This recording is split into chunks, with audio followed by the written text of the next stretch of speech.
Shri Ram Jai Ram Jai Jai Ram. October 11. Desire cannot endure where God is. If we come across a very cruel person, we often dub him as a butcher in his past life. This, however, is not correct. A man is not reborn according to his professional activity, but according to his propensity or passions.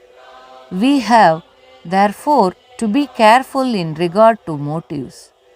It is not the act but the motivating cause that justifies it or condemns it. We reinforce sensory pleasures with our desire and get stuck in the mire of these.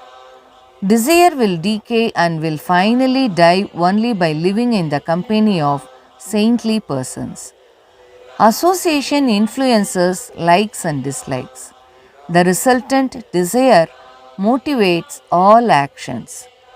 Desire affects young and old alike. Even if a man feels fed up with desire, it clings tenaciously to him, even through death, and go on into the next birth. It is, like God, eternal. Desire occurs in three phases: the wish to have, if possible, the will to possess, and the yearning to have at any cost. The phase in which the yearning occupies the entire mind and makes the mind uneasy without it. Now, what do we do when we want to remove a tree? We lop off the outer branches first and work towards the trunk and roots. Similarly, when we want to destroy desire, we begin by plugging minor likes and dislikes and working backward to loftier desires. In the beginning, pray to God for what you want.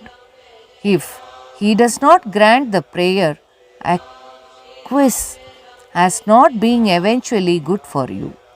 Progressively, the very desires will die, and your mind will become agreeable to accept what He provides altogether, giving up all desire.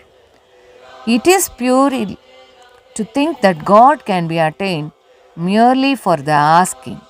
Should we not at least make the effort to suppress unjustifiable desires? Even justifiable desires should be indulged only so far as are permitted by moral and religious limitations. The desires of the wealthy generally become necessities because they are accustomed to commanding them with their wealth. So, generally, they never get rid of desires. Time hooks people with false hopes and lures them on till death. So, one who gets free from the clutches of desires liberates himself from both pleasures and pain. To live in one's own home with the unconcern of a guest will enable to mitigate desires. Jai Shri Ram.